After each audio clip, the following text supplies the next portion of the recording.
اب ایک لڑکا جو ہے وہ شادی سے پہلے لیٹ نائٹ آ رہا ہے, جا رہا ہے, ٹرپس پہ جا رہا ہے, ناردرن ایریاز میں جا رہا ہے, لیکن شادی کے بعد اس لڑکی کی وجہ سے اس کے اوپر باؤنڈری لگ جاتی ہے. لیکن شادی is giving you a freedom, یہ اس کے اوپر وہ باؤنڈری اور وہ تو نہیں نا لگا دینا. اس میں پھر شوہر بھی کہہ رہا ہوتا ہے شادی کر کے تو میں پھنس گیا ہوں. آپ کو جو پھانس رہے ہیں ان کو دیکھو نا, آپ ان کو پوچھو. تو جوائنٹ فیملی سسٹم میں یہ پرابلمس بہت زیادہ ہیں. بیسیکلی اس نے شادی کو اور زیادہ مشکل بنا دیا. اب وہ ٹرنس جو ہوتی ہیں دیورانی جٹھانیوں کی, اتنے زیادہ لوگ آتے ہیں کہ جی ٹرن لگی ہوتی ہے. اب بہت سی جو سب سے چھوٹی نمبر والی بہو ہے اس کی تو نئی شادی ہوئی ہے نا, وہ اپنی پہلے 3 سسٹر ان لاز اور ان کے بچوں کا سارا دن کھانا بنا رہی ہے. آپ ایک نئے کپل کو اپنی نئی زندگی جینے تو دو. پھر آپ کہتے ہیں انڈرسٹینڈنگ نہیں ہوئی. وہی آئی کیپ آن ٹیلنگ کہ آپ نے انڈرسٹینڈنگ ہونے کے لیے فزیکل اسپیس دی نہیں دی. اینڈ ان ایموشنس سب سے پہلے آپ کو نا اپنے ایموشنس کے لیے بھی پرائمری اور سیکنڈری سرکل دیکھنا ہے. اس لڑکی کو پہلے سے دیکھ لینا ہے کہ مجھے ساس سسر میں اور یہ اپنے دیورانی جٹھانی نندوں کے ایموشن سے نہیں کرنے. یوزلی دیکھا نہیں, اور لڑکیوں کو آپ نے نہیں آج ہماری بڑی نند آئیں گی ہم یہ نہیں کریں گے ان کو نہ برا لگ جائے. نہیں, you need to be emotionally mature. تو جوائنٹ فیملی سسٹم میں رہنے کے لیے اور ان لاس کے ساتھ باؤنڈریز, ایموشنل باؤنڈریز, سب سے پہلے اس میں ایموشنز اتنے انویسٹ نہ کرو. آپ نیک نہیں, I know people are going to take it so negative.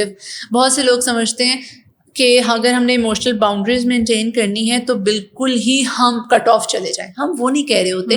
اپنے separate your emotions of marriage from the emotions of husbands family, ٹھیک ہے.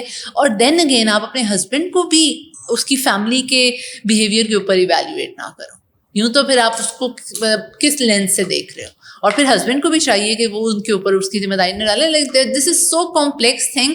سوال تو یہ پیدا ہوتا ہے کہ آپ نے اس عورت کو اس کمپلیکس سسٹم میں ڈالا کیوں. اب یہ جو ٹرنس کی میں بات کر رہی تھی, اب کتنا زیادہ یوزلی ہوتا ہے کہ بڑی بہو آئی ہے, اس کے جہیز کا سامان گھر میں لگ گیا, الیکٹرانکس وغیرہ.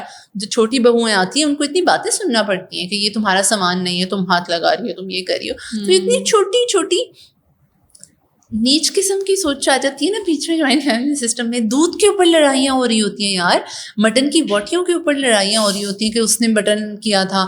پھر یہاں پہ میں نے یہ چیز دیکھی ہے کہ لوگ جوائنٹ فیملی سسٹم سے سیپریٹ اس لیے نہیں ہوتے, ایک تو گھر کا حصہ چلا جائے گا, دین اگین وہ کہتے ہیں کہ نہیں ابھی میوچل فائنینسز ہمارے اس میں سے ہو رہے ہیں, ہمیں الگ گھر میں جا کے الگ بل دینا پڑے گا.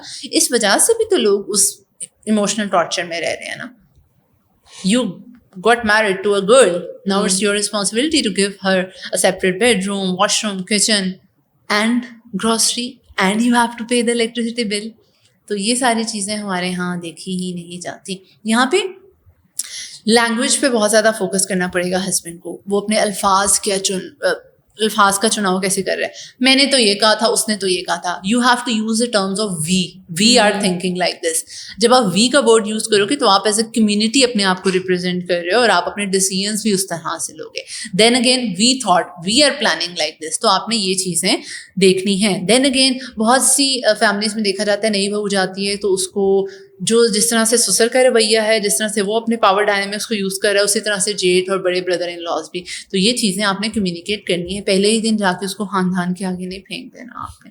تو یہ باؤنڈریز لڑکی بھی ڈیفائن کرے گی شروع میں, کیونکہ اس کو بھی نظر آ رہا ہوتا ہے میرے ہسبینڈ کی اتنی پاور نہیں ہے یا کچھ بھی نہیں ہے, تو وہ بھی نیچے لگی جاتی ہے. اس کو بعد میں احساس ہوتا ہے کہ میرے بیسک رائٹس ہی مجھے نہیں مل رہے. تو یہ نا کچن کی چھوٹی چھوٹی چیزیں like at these points of conflicts نہیں, کھانے کے اوپر ہم لڑ رہے ہوتے ہیں. وی آر ہیومن بینگز, ہم دوسرے بینگز نہیں ہیں کہ ہم بوٹیوں پہ دودھ کی کپس کے اوپر کسی نے کتنے انڈے کھائے, کسی نے زیادہ کھا لیے, کسی نے دیسی گھی زیادہ یوز کر دیا.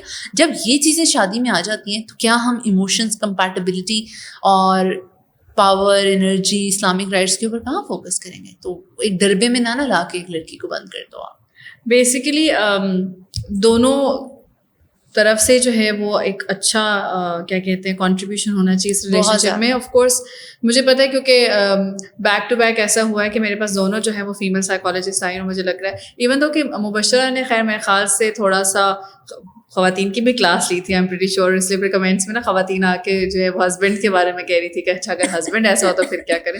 تو آج مجھے لگ رہا ہے کہ آج کے والے جو پوڈ کاسٹ ہے اس میں ہسبینڈس کے بہت زیادہ کمنٹس آئیں گے کہ جو ہے نا وہ ہماری کلاس لی جا رہی ہے اور وائفس کو تو کہا نہیں جا رہا. خیر we are trying to help as much as we can. کوئی بھی یہاں پر آ کر بائسڈ قسم کے جو ہے وہ اپنے ویوز نہیں شیئر کرتا, جس کی اکارڈنگلی ان کے آبزرویشن کے اکارڈنگلی جو ان کو لگ رہا ہوتا ہے آف کورس وہی کہتے ہیں. وی وڈ ریئلی ٹرائی ہے کہ انشاءاللہ کوئی میل سائیکالوجسٹ بھی ہمارے پاس ہے جن کے پاس مردوں کے کیسز زیادہ آتے ہیں, اور پھر ہم چاہیں گے کہ آف کورس وہ مردوں کا میں اس میں ایڈ آن کرتی ہوں. مرد حضرات, وہ شاید وہ باری نہیں آ پائی, مرد حضرات بھی تو کہتے ہیں نا کہ ہماری بیویاں میکے سے ڈکٹیشن لے رہی ہیں, وہاں سے بھی تو ان کو ڈکٹیشن مل رہی ہوتی ہے. اب یہاں پہ کیا ہو رہا ہے, ان کی لڑکیوں کی مدرس نے جو سب کچھ سیکھا انہوں نے خود تو اپلائی نہیں کیا, لیکن وہ ایز اے لیسن اپنی بیٹی کو بتا رہی ہوتی ہیں. تو وہ جو چیزیں نہیں بھی کرنے کی ہوتی وہ لڑکی پہلے سے ہی کر رہی ہوتی.